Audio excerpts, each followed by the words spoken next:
Hi guys, my name is Rachel and today I will be reading my common application essay as well as my Boston College supplemental that got me into Boston College. So a common application is an application that you submit once and it's received to multiple colleges and universities.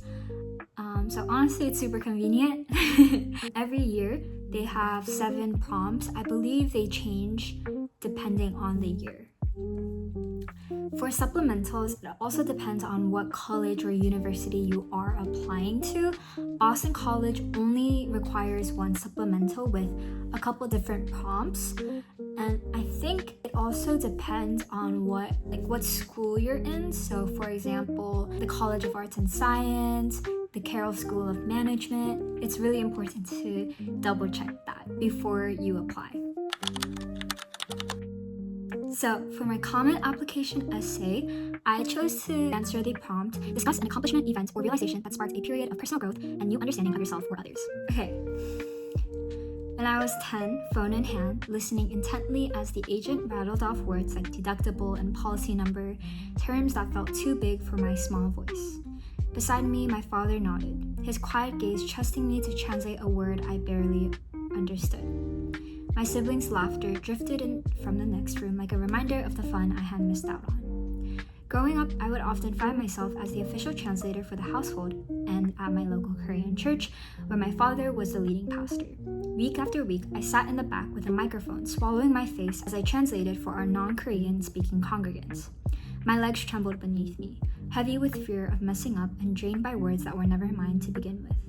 Throughout my life, 2 Corinthians 9:6 echoed, "Whoever sows generously will also reap generously."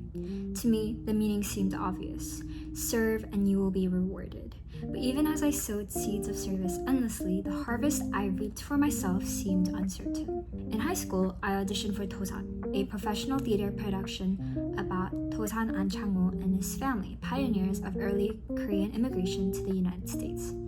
I loved singing and dancing, and the musical provided a space where I could share my talents and be recognized for them. Yet, being cast as Susan An, the script of archaic Korean swam before me like a code I couldn't decipher. At rehearsal, my castmates effortlessly stepped into the role of the first wave of Korean immigrants, whereas my castmates drew from first-hand experience. I felt as though I was fabricating a narrative that wasn't mine. In the first scene set on a boat, they rushed to the top deck, voices tumbling in Korean, laughter spilling like sunlight on water. I, on the other hand, stumbled. Korean lyrics tangled on my tongue, leaving my voice thin and hesitant, while their emotions of joy and uncertainty spilled around me, warm and effortless. We spent countless hours rehearsing together, sweat soaking our shirts and voices hoarse from endless lines. My castmates reaped more abundantly, gaining an outlet for their first-generation immigrant stories, while I was left sowing in dry soil with no place in the story. But my determination to reap led me to pore over articles about Susan An, learning how she bore the weight of being the daughter of Korea's father. Yet she used it as an opportunity to lead, volunteering at immigrant support centers, advocating for women in the military, and breaking barriers as the first Asian American woman in the U.S. Navy. She sowed boldly, bridging cultures and generations, planting seeds in unfamiliar soil so that her community, not herself, might reap the harvest. As Susan An on stage, my palms grew damp, just as they had when I clutched the phone at 10 years old. The phone call I barely understood, the microphone that weighed heavy, the script that tangled on my tongue came back to me, yet remembering how Susan served, I stood on stage differently. As I looked into the audience, I saw older generations who understood every word and lived the story being told. Yet scattered among them were younger Korean Americans, puzzled, yet still searching for a connecting point. At that moment, I realized I could be that bridge too. Gradually, translating for my parents no longer felt like a burden, but an opening to learn. At church, I noticed a younger student, I will censor the name, leaning against his mother as they laughed at the joke I had translated successfully. Later, she thanked me. In those small acts, I realized I had been seeking the wrong harvest all along.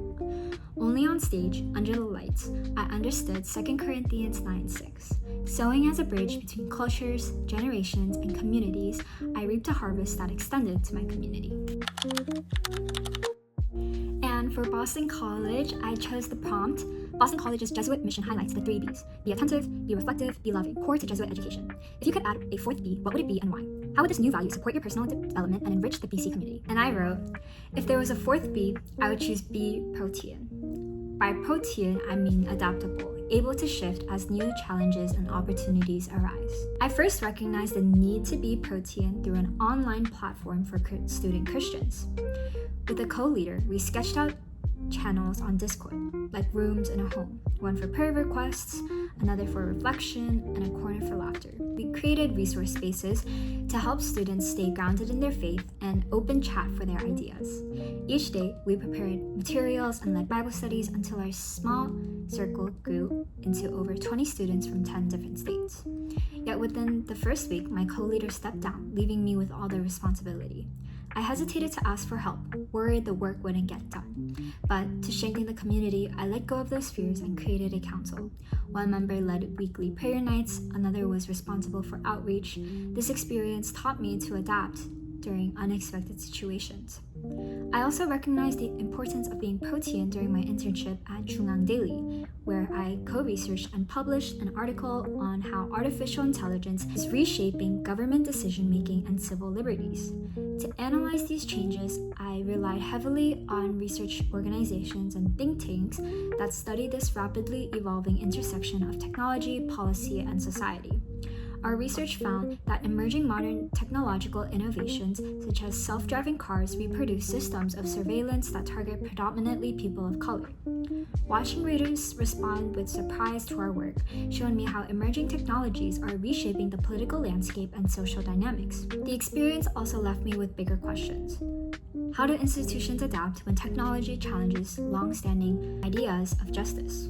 What happens when citizens aren't equipped to understand these shifts? At Boston College, I hope to major in sociology and take opportunities like Boston College's new Theology, Science, and Technology minor, or Element, Boston College's research journal, where I could continue to publish articles concerning emerging legislation on technology, national security, and public policy. I would also like to participate in the Capital Dance Ministry in order to glorify God and share the gospel through dance. I wish to actively contribute to providing a space where students at Boston College can be attentive, be reflective, be loving, and be protean. If there's one advice that I can give to all of the students who are preparing to go into college, especially the incoming seniors, I would say it's okay to continue to revise. I started working on my common application essay in August, and I kept revising it right even until the due date.